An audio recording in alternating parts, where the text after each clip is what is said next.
عورت کی جو پرسنل لائف ہے شادی کے بعد، اس میں شوہر کی بہنیں، ان لوگوں کی زبردستی کی مداخلت، ایسے ایسے کیسز آتے ہیں، سسر صاحب بغیر اطلاع کے کمرے میں گھس آتے ہیں کہ بھئی میں تو باپ ہوں اور یہ میری بیٹیوں کی طرح، پرائیویسی بھی تو کوئی چیز ہوتی ہے نا. اور وہ لگائی بجھائی جو گھروں میں، کئی عورتیں اس جوائنٹ فیملی سسٹم کی وجہ سے، جہاں بہت سارے فائدے ہیں وہاں کچھ نقصانات بھی ہیں، بہت سی عورتیں اپنا ذہنی توازن کھو چکی ہیں. نہیں آ رہی بات. بعض دفعہ مرد کو نا اللہ نے، جو غیرت مند مرد ہے اس کو بڑا ظرف دیا ہوتا ہے اللہ نے، وہ بڑی بڑی خامیاں بیوی کی برداشت کر لیتا ہے، یہ سوچ کے کہ یار چلو زندگی کو گزارنا ہے. لیکن بعض دفعہ مرد کی جو ماں ہے اس کا ظرف بڑا، بولو بھائی، نہیں ہوتا. بہنوں کا ظرف بڑا نہیں ہوتا. وہ چھوٹی چھوٹی باتوں پہ نا وہ بھر رہی ہوتی ہیں کان. حضرت حکیم الامہ مولانا اشرف علی تھانوی رحمہ اللہ تعالی نے بہت جگہ یہ بات لکھی ہے. فرمایا کہ گھر میں عزت اور محبت چاہتے ہو تمیز سے، تو بیوی کے لیے الگ گھر کا انتظام پہلے کرو، شادی بعد میں کرو. بہت خطرناک باتیں کر رہا ہوں میں. اور خواتین سے کہوں گا اگر میاں کی آمدن اتنی نہیں ہے تو گزارا کر لو. ان سے تو میں یہی کہوں گا بھائی گزارا کر لو. لیکن عافیت اسی میں ہے کہ الگ گھر میں ان کو بولو بھائی رکھا جائے. بڑے مسائل ہیں، بڑے مسائل ہیں. تھوڑے دنوں میں نا آپ کو یہ پتہ ہی نہیں چلے گا کہ غلطی ہے کس کی. پتہ ہی نہیں چلتا کہ اماں کی غلطی ہے، بہنوں کی غلطی ہے یا بیگم کی غلطی ہے. پاگل ہو جاؤ گے تھوڑے، سر کے بال بالکل. تو بہتر یہی ہے اگر اللہ نے گنجائش دی ہے، بولو بھائی الگ رکھا جائے. ماں کے ساتھ اگر رہنے والا کوئی نہیں تو ماں کو اپنے ساتھ رکھ لو، ٹھیک ہے نا. اور صبح شام ان سے جو بھی وہ. لیکن میں تو ابھی تو جلدی نمبر وار بتا رہا ہوں. خواتین کی آزادی میں سب سے پہلے کیا ہے؟ جو ایک ظلم ہوتا ہے سسرال میں، اکثر تو نہیں کہہ سکتے، بہت ساری جگہوں پر ہوتا ہے. اس ظلم سے نجات کا طریقہ کیا ہے؟ الگ گھر کا، بولو نا بھائی، انتظام. الگ گھر کا انتظام. دیکھو میں اپنی مثال دینا مناسب تو نہیں ہے، میں نے جتنی بھی شادیاں کی ہیں ہر زوجہ کو الگ گھر کا انتظام میں نے پہلے کیا ہے، شادی بعد میں کی. مجھے بہت سے لوگوں نے کہا ایک جگہ رکھو، تو میں نے کہا میں خود کہاں رہوں گا پھر. ایک جگہ اگر میں سب کو رکھوں گا تو یا تو میں ہیلمٹ پہن کے گھر آیا کروں یا گھر آنا ہی چھوڑ دوں. تو یہ فالتو کی باتیں ہوتی ہیں. کیونکہ کوئی بھی کسی پہ حاوی آ کے ظلم کرے تو آپ کو کیسے پتا چلے گا ان میں ظلم کون کر رہا ہے، مظلوم کون ہے؟ یہ فیصلہ کرنا ممکن ہر جگہ ممکن نہیں ہوتا. تو بہنوں سے تو الگ ہی رکھنا ہے. زیادہ ہے تو کون ہے؟ ماں ہونی چاہیے. بہت زیادہ ہو گیا تو کیا؟ ماں ہونی چاہیے. اور اس میں بھی عافیت والی صورت یہ ہے کہ ایسا گھر لو اوپر کا، جیسے بیوی کو اوپر والے پورشن میں نیچے اماں، تو صبح شام اماں کے پاس بھی بیٹھو، پھر بیگم جب چاہے اماں سے ملے، جب حالات خراب ہونے لگے واپس چلی جائے، ٹھیک ہے نا. اس کے پاس بھاگنے کی کوئی جگہ ہونی چاہیے. ماں کے پاس بھی بھاگنے کی جگہ ہو. بہو ظلم کر رہی ہے تو بھاگ کے اپنے گھر پہ آ جائے. جس طرح کی فیملیز آج کل جو رہ رہے ہیں، بھاگنے کی کوئی جگہ ہے ہی نہیں. وہ کچن میں لڑائی شروع ہوئی، اب کچن میں کہاں جائے گی بھائی وہ؟ تو وہ بہت فسادات، کیونکہ ظرف چھوٹے ہو گئے ہیں، کوئی کسی کی بات برداشت. بہت ساری عورتیں پاگل ہو چکی ہیں. آپ کسی نفسیاتی ڈاکٹر کے پاس جاؤ، جو پاگل ہونے والی خواتین میں زیادہ تر وہی خواتین ہوں گی جن کو پاگل کس نے کیا ہوگا؟ سسرال نے. خطرناک باتیں تو ہیں، اب کیا کریں، کر دیں، اب تو کر دیں تو نکل گئی. ٹھیک ہے. دوسرا مسئلہ، عرب میں ایسا ہوتا ہے کہ گھر پہلے الگ ارینج کرو پھر شادی ہوگی. اسلام نے بھی عورت کو یہ حق دیا ہے نا کہ بھئی کہتے ہیں فقہا کہ ایسا کمرہ ہونا ضروری ہے اور اتنا پورا اس کا سیٹ اپ الگ ہو. لیکن ایک ہی گھر میں اگر آپ ایسا کمرہ دیں گے نا تو آج کل جو مشاہدہ ہے وہ یہ کہ پھر بھی دخل ہوتا ہے سب کا. وہ سب نوٹ کر رہے ہوتے ہیں صبح کتنے بجے اس نے اٹھنا ہے، کتنے بجے سونا ہے، یہ سر میں درد ہے یا نہیں، ٹھڈے مار مار کے اس کو اٹھایا جاتا ہے. تو وہ بڑی ایک ٹینشن والا کام ہو جاتا ہے. تو اگر جوائنٹ فیملی میں محبت سے رہ رہے ہیں تو اس سے بڑی تو کوئی نعمت ہے نہیں. کوشش تو پہلی یہی ہونی چاہیے. لیکن ایسا ہوتا چاہیے تو بہت کچھ نہ، لیکن ہوتا نہیں ہے.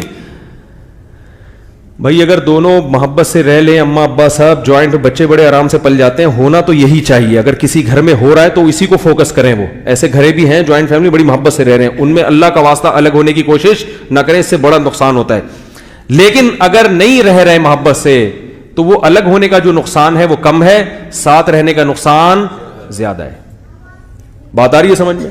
ایک صاحب میرے پاس آئے کہ وراثت تقسیم کر رہے ہیں ہم لوگ, ہم 3 بھائی اسی گھر میں رہیں گے اور 2 بھائی الگ رہیں گے.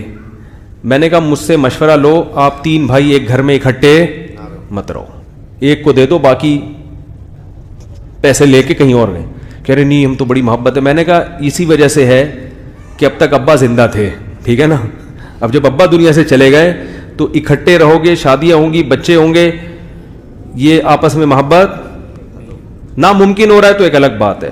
یا اگر محبت سے واقعی جو 100 میں ایک جوڑا ہوتا ہے جو محبت سے رہتا ہے تو ٹھیک ہے, لیکن عموماً ایسا ہوتا نہیں ہے کیونکہ لوگ واقف نہیں ہوتے. دیکھو میرے شیخ حضرت مفتی رشید احمد صاحب کے بیٹے تھے, حضرت نے جب ان کی شادیاں کی نا اسی گھر میں جوائنٹ فیملی تھی, حضرت نے فرمایا اپنے بچوں سے, اپنے بیٹوں سے, اتنے بڑے سیٹ اور کتنے مالدار تھے ہمارے حضرت اور کتنے سخی تھے, بچوں سے کیا کہہ رہے ہیں کہ اپنے کمروں میں میٹر لگاؤ, بل آئے گا تو تم دو گے. اب یہ معاملات کی صفائی ہے, بل آئے گا تو کون دے گا, کیونکہ یہی تو جھگڑے ہوتے ہیں. ایک آدمی صبح سے شام استریوں پہ استریاں کر رہا ہے, ٹھیک ہے نا, ایک نے سارا پانی کھینچ لیا نل کا کھول کے, 1 گھنٹے سے واش روم سے باہر ہی نہیں نکل رہا. دوسروں کو تکلیف ہوتی ہے, یار سارا ٹینکی میں پانی چڑھایا تھا, یہ تو منجلے بھائی نے یہ تو سروس اسٹیشن کھول لیا انہوں نے گھر میں, یہ تو اپنی سروس کروا رہے ہیں باقاعدہ.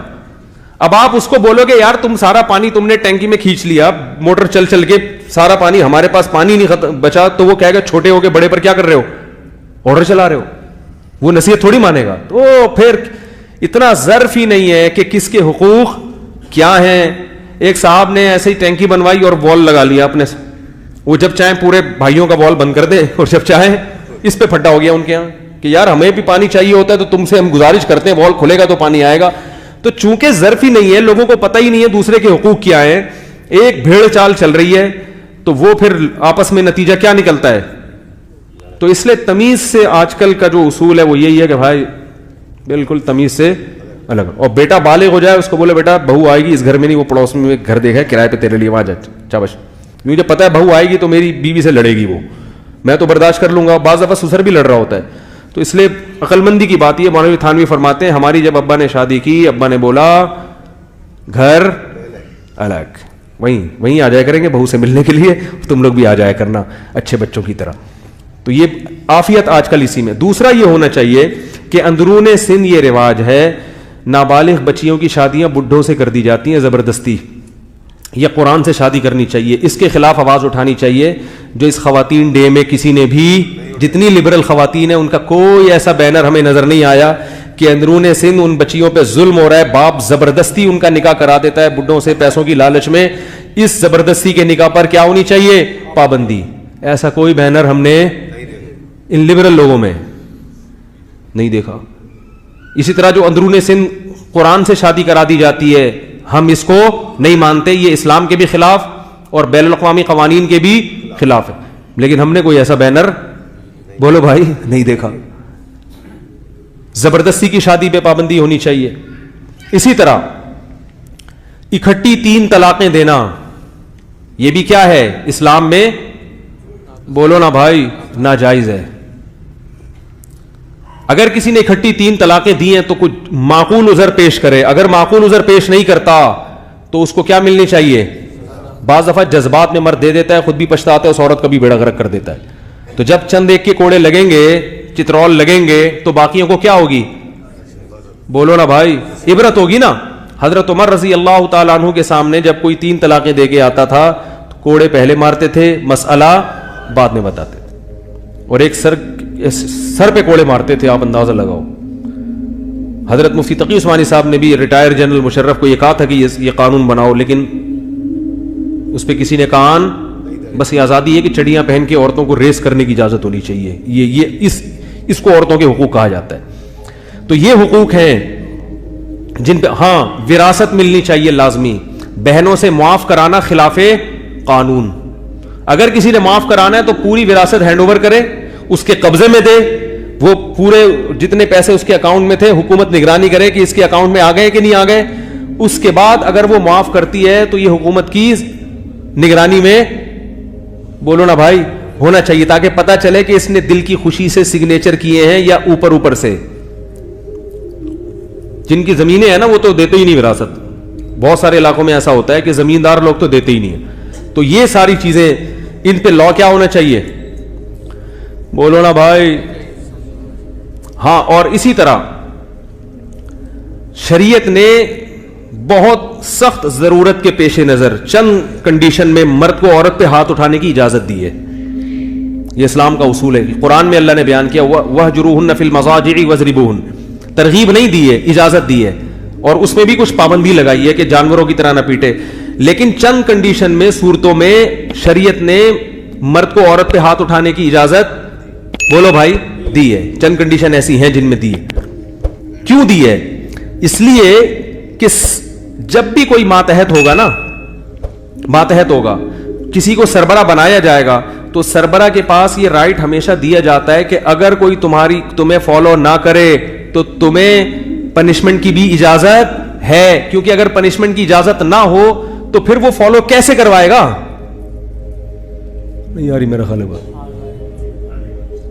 دیکھو وزیر اعظم سربراہ ہوتا ہے اور ہم اس کے ماتحت ہیں, ہم غلام نہیں ہیں. لیکن اگر وزیر اعظم کوئی آرڈر جاری کرے, ہم نہ مانے, تو وزیر اعظم کو اجازت ہے نا پولیس کے ذریعے ہمیں کوڑے لگوائے.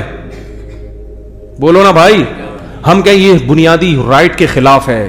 بھائی بنیادی رائٹ کے خلاف جب ہوتا ہے جب تم بلا وجہ تمہیں کوڑے لگائے جاتے.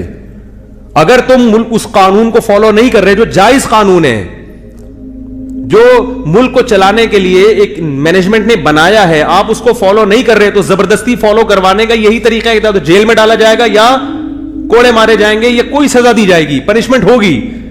وہ ہر ایک کے حساب سے مختلف ہوتی ہے.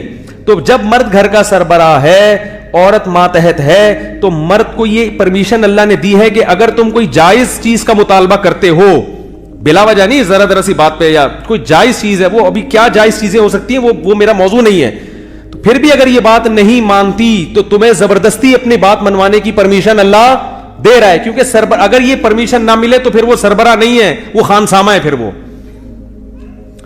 کیا ہو گیا بھائی؟ مثال کے طور پر بہت ساری مثالیں اس میں دی جا سکتی ہیں.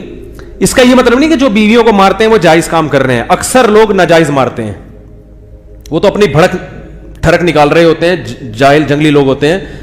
اکثر ہمارے معاشرے میں اس کی ضرورت نہیں پڑتی. گاؤں دیہاتوں میں جو عورتیں پٹتی ہیں وہ ناجائز پٹتی ہیں, وہ جائز نہیں پٹ رہی ہوتی. وہ مرد کو اپنی ٹھڑک نکالنی ہوتی ہے, غصہ کہیں آیا ہوتا ہے آ کے گھر میں بیوی کو, اس کی میں اپریشیٹ نہیں کر رہا. لیکن بعض کنڈیشن ایسی ہوتی ہیں کہ اس میں مرد کو اگر ہاتھ اٹھانے کی اجازت نہ دی جائے تو عورت مرد کی اطاعت نہیں کرے گی, اور جب اطاعت نہیں کرے گی تو وہ ماتحت کیسے رہے گی؟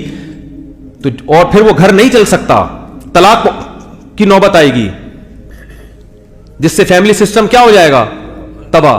تو جیسے سربراہ کو اجازت ہے کہ وہ عوام پہ بقدر ضرورت جو بہت زیادہ شرارتی ہے ان پہ سزا دے سکتا ہے, تو یہ سزا دینے سے ہم حکومت کے غلام نہیں بن جاتے. اسی طرح گھر کے سربراہ کو بھی اللہ نے اجازت دی ہے کہ جب بہت زیادہ معاملات خراب ہو جائیں اور کسی طرح سے آپ کے ماتحت آپ کے قابو میں نہیں آ رہے, تو مرد ماتحت پہ ہاتھ اٹھا سکتا ہے. اس کی مثال ایسے ہے جیسے عورت اپنے بچوں کی کیا ہوتی ہے؟ سربراہ ہوتی ہے نا. بچے اگر مان نہ رہے ہوں تو ماں کو اجازت ہے نا اپنی اولاد پہ ہاتھ اٹھانے کی. تو کیا آپ اولاد کے لیے بات کریں گے تختیاں لے کے کہ بچوں کو باپ اور ماں کی دسترس سے کیا کیا جائے؟ آزاد.